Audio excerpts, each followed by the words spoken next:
Greetings, everybody. You know what this room looks like. It's another day. I kidnapped Gwen. Well, what we have done this week has been nothing short of miraculous for the library. But I kidnapped Gwen and I'm making her tell even more stories. Now, the next one, I have a feeling I'm going to get just a little embarrassed by, but the next one has a backstory to the piece of leather that Gwen is going to be sharing. So I promise I won't blush much. And this one, Miss Hardy, go right ahead. Well, Mom says I have to go all the way back. I just can't start with a piece of leather. As many of you, I'm sure, probably started the same way I did. One of the first books that I was told to read was To Love, to Bathe, to Serve. So I did. And it fascinated me like I'm sure it fascinated a lot of you.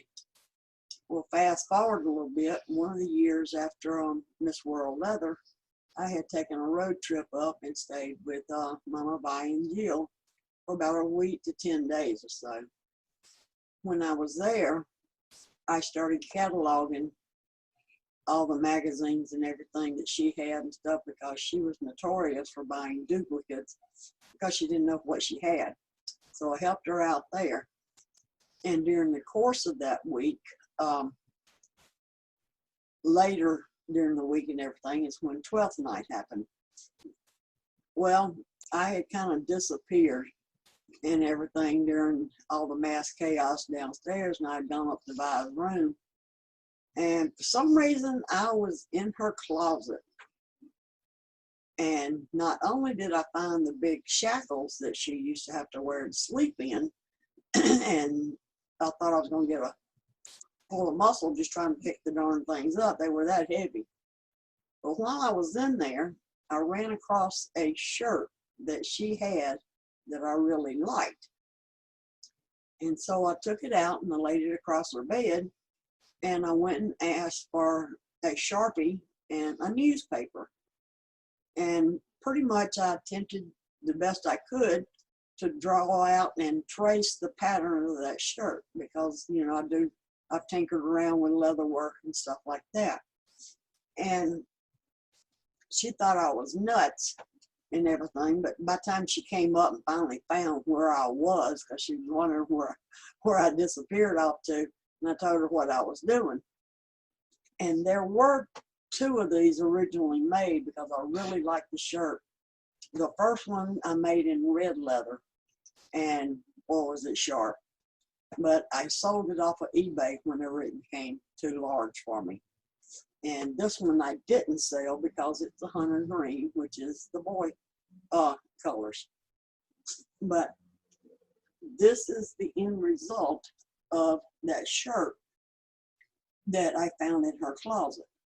Now, keep in mind that I added these to the shirt. I added the pinstripe across here, and I added these here and the D-rings and stuff just to customize it to my taste and stuff.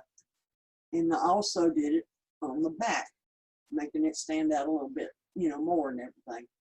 But this was handmade by me using a newspaper trace pattern that I had created when I found this shirt in Vi's closet. And it just tickles her every day. She remembers this, that I actually did it, but it actually turned out pretty darn good. And the first time I wore one of them, I couldn't believe the number of people that came up to me. Where did you get that shirt? Where did you get that shirt? I want one and everything. But there were only two made, one in red, and somebody out there has got it because I did sell it. And then this hunter green that I'm turning over for mine to find a special boy, you know, to be able to pass this on to. And Gwen, do you remember, by any odd chance, who has that red shirt? Did you make a note? No.